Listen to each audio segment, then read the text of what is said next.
Et coucou tout le monde, et oui c'est moi de retour pour combien de temps, ça c'est la sempiternelle question.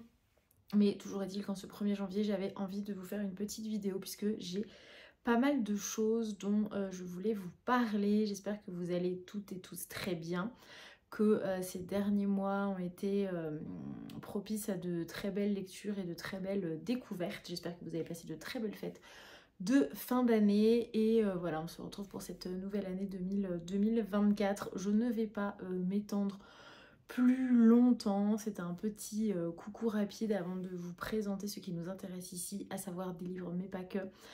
Dans ces parenthèses, si vous avez du coup regardé les dernières vidéos, nous sommes sur de la lecture mais pas seulement. Nous sommes également sur du cinéma, série, qu'est-ce que je vais vous présenter, de la BD, bon c'est du livre mais c'est pas du roman, du livre un peu plus documentaire photographique, et j'ai aussi un livre un peu créatif à vous présenter. Donc je commence tout de suite maintenant.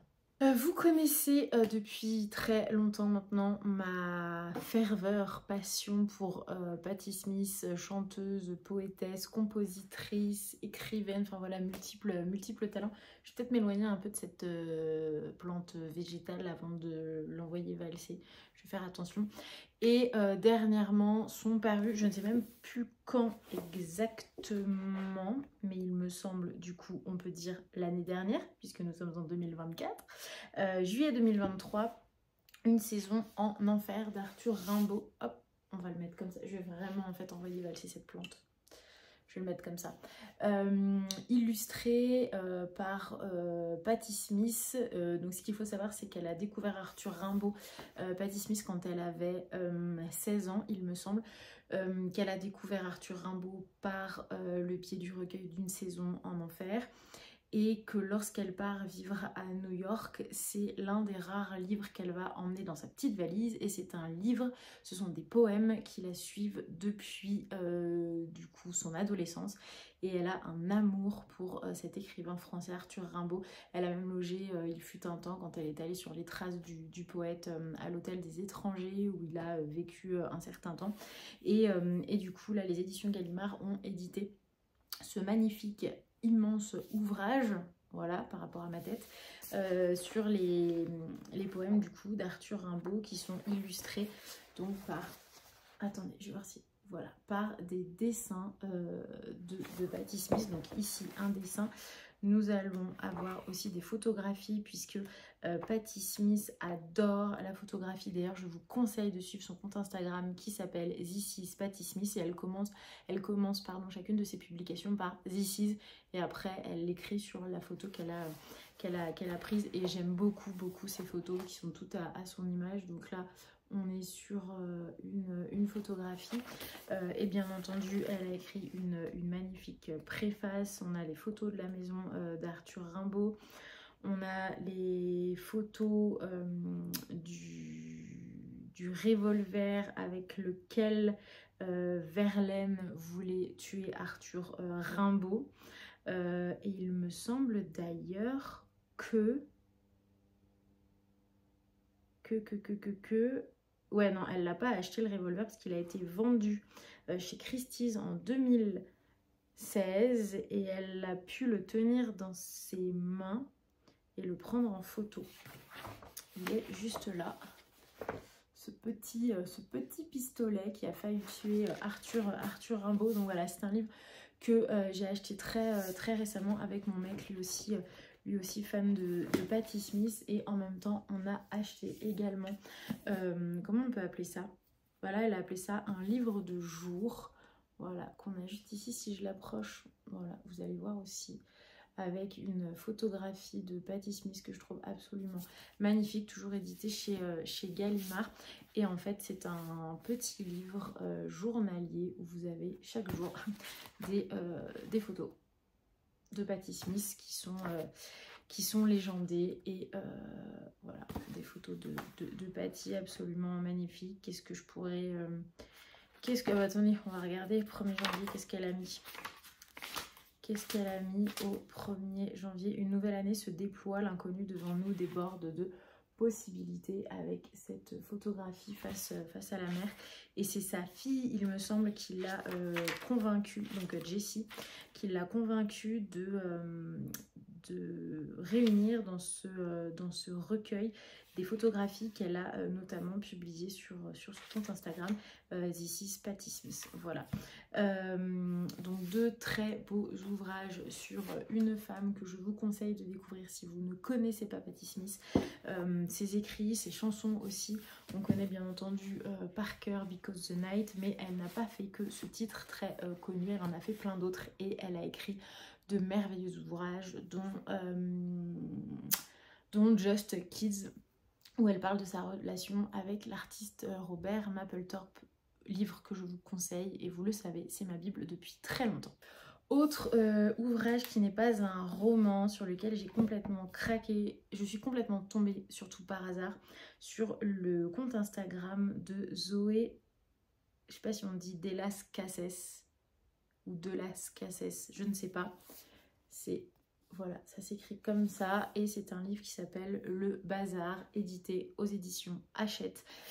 Et en fait, il s'agit d'un recueil, d'une bible, je ne sais pas comment on pourrait qualifier ça, je vous mettrai des images en insertion, ça vous permettra mieux de vous rendre compte de quoi il s'agit, mais pour faire court et pour vous montrer, en fait c'est plein d'autocollants, mais je vais vraiment vous mettre des inserts parce que là vous n'allez pas vous rendre compte. Voilà, tout ça ce ne sont que des autocollants. Donc hyper vintage, on a l'impression d'être dans la cuisine de mamie, à faire bouillir de la tisane d'herbes fraîches et à faire la tarte aux pommes pour le goûter sur une nappe Vichy et dans une cuisine en formica. Et j'ai offert ce même livre à Manon. Et on se faisait la même réflexion toutes les deux, à savoir qu'il est très très difficile de commencer à l'utiliser et de décoller les autocollants de ce livre qui est vraiment très très très beau. Là par exemple on a, voilà, ça ce ne sont que des autocollants. Qu'est-ce que je peux vous montrer d'autre aussi? Définitivement je vais vous insérer des... Alors ça c'est une page d'illustration, il n'y a pas forcément d'autocollants, mais voilà, tout ceci ce ne sont que des autocollants. Voilà, donc livre magnifique, alors un petit peu cher puisque nous sommes sur un ouvrage qui coûte quand même 30 €, mais qui vraiment vaut le prix parce qu'il est très qualitatif, les autocollants sont épais, ils collent très bien, en même temps c'est ce qu'on leur demande, mais des fois on peut tomber sur des ouvrages quand même un peu cheap parfois dans le domaine. Je ne sais pas pourquoi j'ai pris cet accent, mais je l'ai pris quand même. Voilà donc pour ce livre qui n'est pas un roman, et là pour le coup je me suis vraiment fait plaisir. Et d'ailleurs je vous conseille le conte de Zoé De Las Cases, on va dire ça comme ça, parce qu'il est plein d'inspiration. Elle a notamment réussi à transformer son appartement parisien en véritable cocon. Elle a filmé quelques vidéos et fait quelques photos de son appartement parisien. On a l'impression d'être dans une maison de campagne alors que nous sommes en plein Paris. Donc vraiment cette jeune femme est très très douée et il y a beaucoup d'idées à prendre sur son compte Instagram que je vous conseille donc.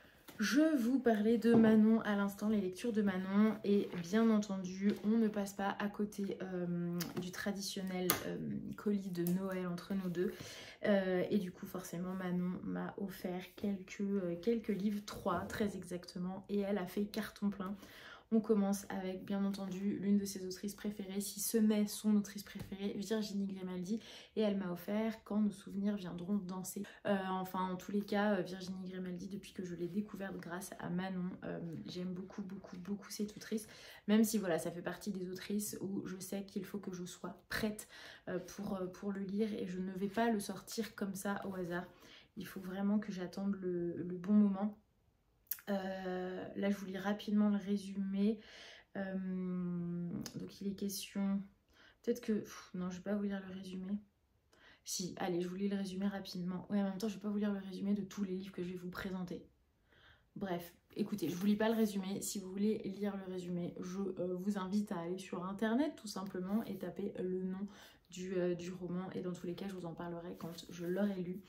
Autre bonne pioche, puisque je n'ai aucun livre à la maison de cet auteur et pourtant je suis son compte Instagram, pareil, je vous invite à aller voir le compte Instagram et à suivre le compte Instagram de Baptiste Beaulieu qui, en plus d'être écrivain, est médecin généraliste. Et je veux un médecin généraliste comme Baptiste Beaulieu chez moi, vraiment, clairement.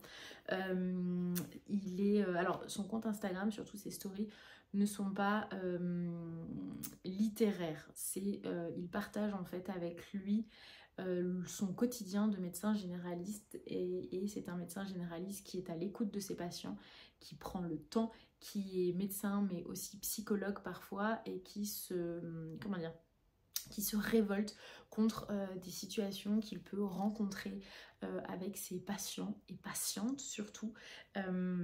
Et vraiment, je vous conseille à aller lire. En plus, ces stories, mais parfois sont souvent sont hyper drôles, et même une situation qui peut être hyper dramatique, il arrive toujours à amener une pointe d'humour qui fait qu'à un moment on se sent forcément concerné par la situation. Il y a une gravité, mais il y amène assez de légèreté pour qu'on ne l'oublie pas. Je ne sais pas comment vous expliquer, et du coup la question que je me pose c'est, est-ce que ces écrits sont dans la même teinte, dans la même veine que ce qu'il peut écrire en story? Donc je vais pouvoir m'en rendre compte.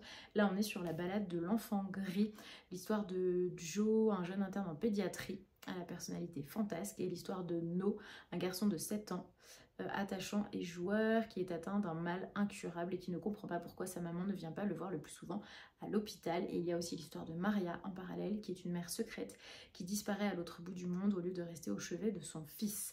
Voilà, donc un trio un peu choc comme ça entre un jeune interne, un petit garçon de 7 ans et une maman. Je pense que ça va être très très émouvant.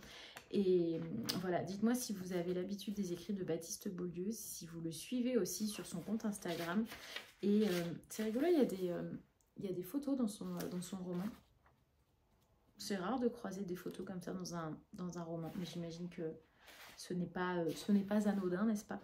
Enfin, en tout cas, dites-moi, voilà, si vous le lisez, si vous le suivez aussi sur Instagram, si on ressent sa plume en story et sur son compte, si on la ressent dans ses romans. En tout cas, j'ai hâte de découvrir cet écrivain. Et le troisième roman que Manon m'a offert, alors comment vous expliquer? Je vais un petit peu contextualiser avant de vous présenter le dit roman.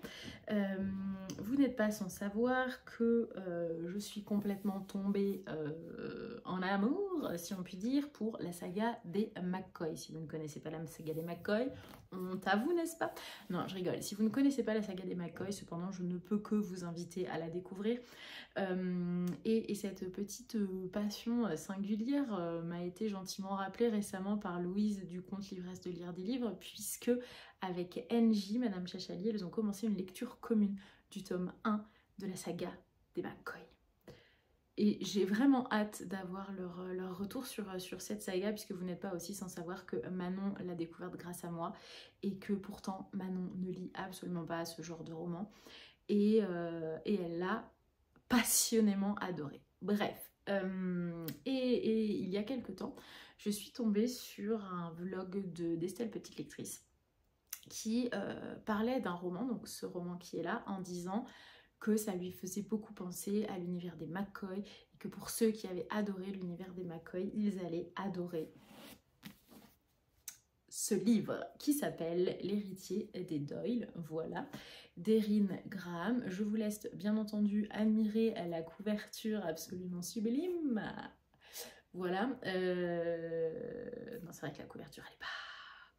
C'est pas foufou hein, quand même, avec on ne voit pas très bien, mais avec la petite écriture en tartan. Attention, le détail a son importance. Bref, édité chez Addictive. Alors je ne connais pas du tout cette maison d'édition. Toujours est-il que je n'avais absolument pas parlé de ce vlog d'Estelle à Manon, et qu'elle me l'envoie en mettant, je ne sais plus quel était, ah bah si voilà, j'ai le petit mot, parce que je connais ton amour pour les McCoy, j'ai cherché encore et encore un roman qui est dans la même veine, à toi de me dire si j'ai tiré la bonne pioche, en espérant que tu ne l'aies pas dans ta palle. Et fort heureusement, parce que qu'elle me l'a offert maintenant, puisque vraiment j'étais prête à l'acheter sur Vinted, grâce ou à cause d'Estelle. Donc en tout cas, vraiment vraie bonne pioche de la part de Manon. J'étais en plus en panne de lecture. Là, j'en suis à la page 80. Écoutez, pour le moment, c'est plutôt pas mal. Alors pour le moment, j'avoue que je ne retrouve pas cette espèce de lecture en toute ferveur et passion que j'ai pu éprouver lors de ma lecture des McCoy, où vraiment clairement j'embarquais le livre partout et c'était ouais, c'était une vraie avidité de lecture. Il fallait que je continue, il fallait que je lise et j'ai enchaîné les tomes, enfin ouais, voilà. D'ailleurs les tomes sont là, bien entendu, hein. Donc j'attends un petit peu pour vous en parler. Je peux juste quand même vous faire le résumé de ce livre malgré tout. Alors on est quand même sur une phrase qui commence ainsi: une romance a coupé le souffle au cœur de la lande écossaise. En Écosse, au cœur des terres les plus sauvages, les Highlands, deux clans s'affrontent depuis toujours, les Doyle et les Mackenzie. Pourtant, Ian Doyle n'hésite pas à sauver Ayla Mackenzie quand il la découvre sur le point de se jeter du haut d'une falaise de High Castle. Mais quand ils se retrouvent ensemble sur le campus, les deux jeunes gens préfèrent s'ignorer. Ian vient de la famille la plus puissante et charismatique, une famille charismatique, bien entendu, charismatique de la haute société de la ville. Il est hors de question de fréquenter une Mackenzie, cette fille un peu spéciale que l'on dit issue d'une lignée de sorcières. Spéciale, certes, sorcière peut-être, mais surtout terriblement attirante. Et Ian, qui étouffe dans sa prison dorée, a de plus en plus de mal à se tenir loin d'Ayla. Voilà. On dit que c'est jubilatoire, on dit que c'est une confrontation poussée à son paroxysme. Dans tous les cas, est-ce que ce livre est du coup le puissant héritier de la saga des McCoy? À voir, je vous le dirai. En tout cas, Estelle avait vraiment très apprécié ce roman, donc Manon, merci de nouveau. Avant de poursuivre sur les livres et plus particulièrement des bandes dessinées, je voulais vous faire une petite aparté série puisque j'ai beaucoup moins lu ces derniers temps, mais par contre j'ai dévoré des séries, des films sur Netflix. Et il y a une série dont je voulais absolument vous parler. Alors peut-être que vous la connaissez déjà puisqu'il y a déjà 4 saisons. Donc je suis clairement à la ramasse. Je n'avais absolument pas entendu parler de cette série. Je ne sais pas comment j'ai fait pour passer à côté. Bref, elle s'appelle cette série Manifest, qui est une série américaine plutôt fantastique, qui fait un petit peu penser à Lost, la série Lost. Si vous avez adoré Lost, vous aimerez forcément, je pense, Manifest. Pour vous expliquer un petit peu rapidement de quoi il s'agit. Nous sommes en Jamaïque, il me semble. Des Américains qui doivent du coup retourner dans leur pays, sont prêts à prendre l'avion. Les vacances ont été formidables, il y a eu du soleil, enfin, c'était génial, bref. Et au moment d'embarquer, il y a un appel à l'aéroport où en gros, dans mon souvenir, il y a plus de place dans l'avion, ou en tout cas on propose à certains passagers, à ceux qui le souhaitent, de prendre l'avion suivant qui propose des billets à un tarif moins onéreux. Et du coup, il y a toute une famille avec les 2 parents, les 2 enfants, donc Ben et Michaela, Ben avec sa femme et ses 2 enfants, Michaela seule, enfin bref. Et du coup, Michaela Stone et son frère Ben Stone et le fils de Ben Stone, Cal, décident de prendre l'avion suivant pour faire des économies. Donc le reste de la famille prend le premier avion. Ben, Michaela et Cal prennent le second avion et au cours du vol, il y a de grosses turbulences. Bon, bah voilà, grosses turbulences, un peu de panique, mais après ça se calme, l'orage se calme, ils atterrissent. Et quand ils atterrissent, donc il y a la tour de contrôle, enfin le pilote de l'avion qui annonce à la tour de contrôle qu'ils arrivent, s'il y a l'autorisation d'atterrir, etc. Et là, la tour de contrôle lui fait répéter le numéro de l'avion, son nom, ses références, etc. Ce qu'il fait. Et il est dérouté vers un autre aéroport. Et quand ils descendent tous de l'avion sur cet aéroport isolé, il y a la NSA qui les attendent, les flics, les pompiers, enfin tout le monde. Et en fait, on leur apprend qu'ils sont présumés disparus et morts depuis 5 ans. C'est-à-dire que pour eux, il y a juste eu une précipitation et ils ont atterri. Donc ils ont fait le vol en quelques heures. Mais pour tous les gens restés sur place, il y a eu un crash, l'avion a disparu. Et tout le monde est mort dans cet avion, dans ce crash depuis 5 ans. Donc Ben Stone retrouve sa femme qui a vieilli de 5 ans, sa fille qui est du coup la jumelle de Cal, Olive, qui a vieilli de 5 ans aussi. Et donc Olive retrouve son frère jumeau qui lui est toujours petit garçon. Elle est devenue adolescente. Enfin, lunaire, le truc vraiment complètement lunaire et vraiment très déstabilisant. Et voilà, et donc forcément toute la saison ça va être, enfin toutes les 4 saisons ça va être mais qu'est-ce qu'il s'est passé, où était l'avion, où étaient passés les passagers, et il se trouve que les passagers vont commencer à avoir des espèces de pouvoir, entendre des appels intérieurs qui vont leur permettre de résoudre des mystères, de sauver des gens. Enfin voilà, je vous en dis pas plus, mais vraiment, déjà j'avais même pas lu en plus le résumé de la série. Et donc vraiment quand on découvre ça, ce coup de cet avion qui a disparu pendant 5 ans, mais qui en fait pour ceux qui étaient dans l'avion n'a pas du tout disparu, il a juste fait un vol normal, enfin c'est assez fascinant, pardon, donc je vous conseille la série Manifeste. Et hier soir, nous avons regardé un super film de Cédric Clapiche qui s'appelle Ce qui nous lie, avec Anna Girardot, Pio Marmaille et le 3e comédien. J'ai perdu le nom, mais bon, bref, c'est pas grave. De toute façon, je vous mets la fiche du film, donc vous allez très bien voir à quel comédien je fais référence. Je ne sais plus en quelle année est sorti ce film, mais il est parfait si vous aimez les films français qui sont filmés avec une vraie simplicité. Alors on n'a pas non plus l'impression de regarder un film de vacances, mais c'est hyper poétique.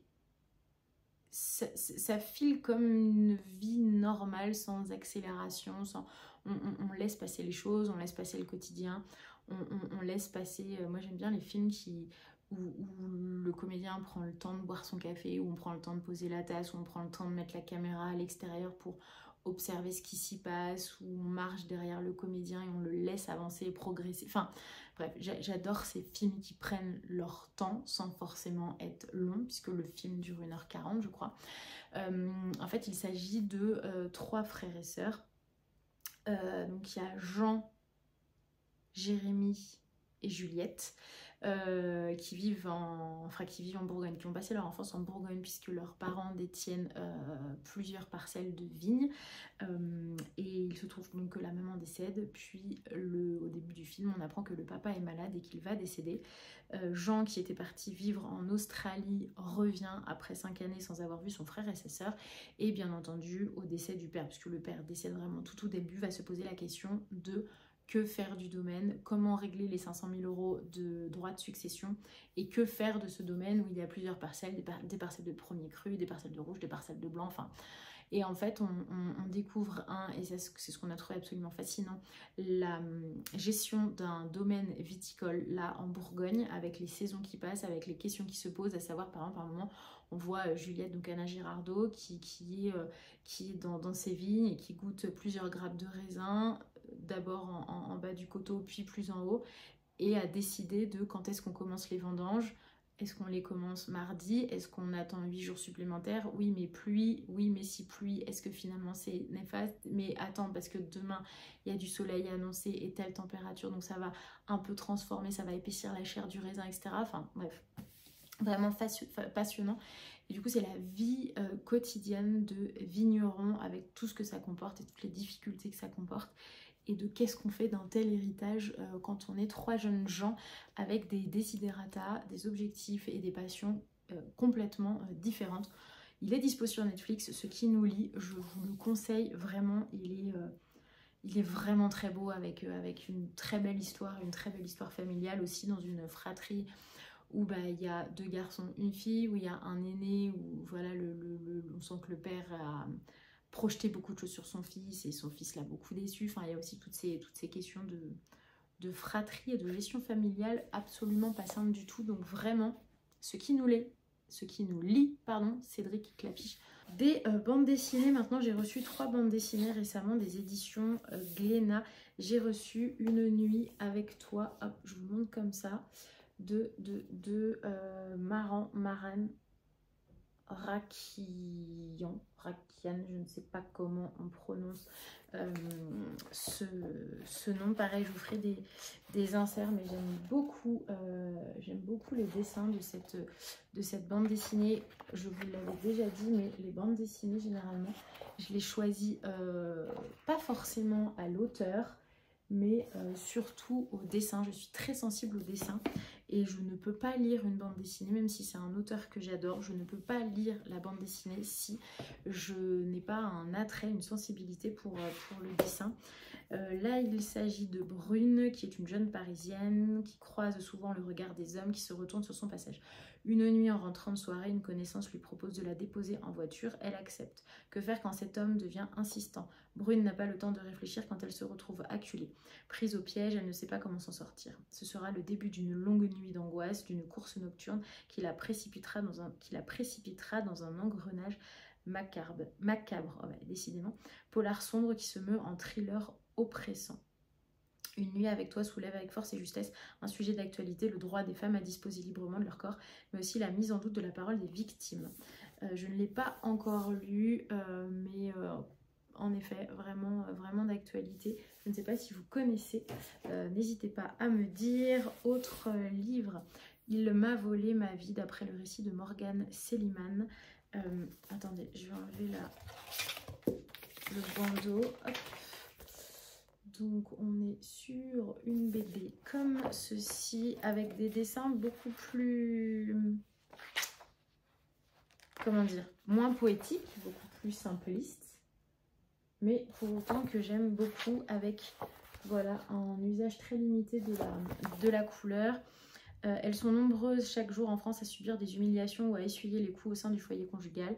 Morgane Selliman le dit sans détour, grâce à sa détermination, elle s'est sauvée avant que le pire n'arrive. Tout avait pourtant bien commencé entre elle et Yacine. Donc voilà, c'est une bande dessinée sur, vous l'aurez compris, les violences conjugales. Pareil, je ne l'ai pas encore lu, mais ouais, là je viens de tomber sur une double page. C'est ça la force du dessin, je trouve que c'est aussi fort que les mots quand du coup le dessinateur arrive à faire ressentir un peu la détresse et la violence. Et je trouve que cette planche, on le ressent vraiment très bien. Et c'est en ça que je trouve beau aussi la bande dessinée, les romans graphiques. C'est comment à travers le dessin, on arrive à faire passer des émotions et des sentiments. Et du coup, la troisième BD que j'ai reçue, c'est Le seul endroit de Séverine Vidal et Marion Cluzel. Déjà, la couverture, je la trouve magnifique. Les dessins, je les trouve très beaux aussi. Alors, je suis tombée pile poil sur la page dédiée à la couverture. Je pense que c'est au début, j'hésitais entre de la pastel, mais je pense que c'est tout simplement du crayon de couleur. Donc, il est question de Léold, qui est non-binaire, qui ne se reconnaît dans aucun genre, ni masculin, ni féminin, et qui se fait appeler du coup Léold pour mixer les deux genres. Et j'ai trouvé cette bande dessinée vraiment très profonde et très intéressante, dans le sens où elle parle à tout le monde. Elle peut, je pense, parler aux personnes qui sont justement non-binaires et qui ont du mal à se faire accepter. Elle parle également aux gens qui, comme moi, parfois peinent à comprendre ce que ça signifie exactement. Et d'ailleurs, il y a, là, c'est sur cette page-là, du coup, où Léold se retrouve lors d'un groupe de parole, où justement, alors je sais pas si on dit Yel, du coup, explique que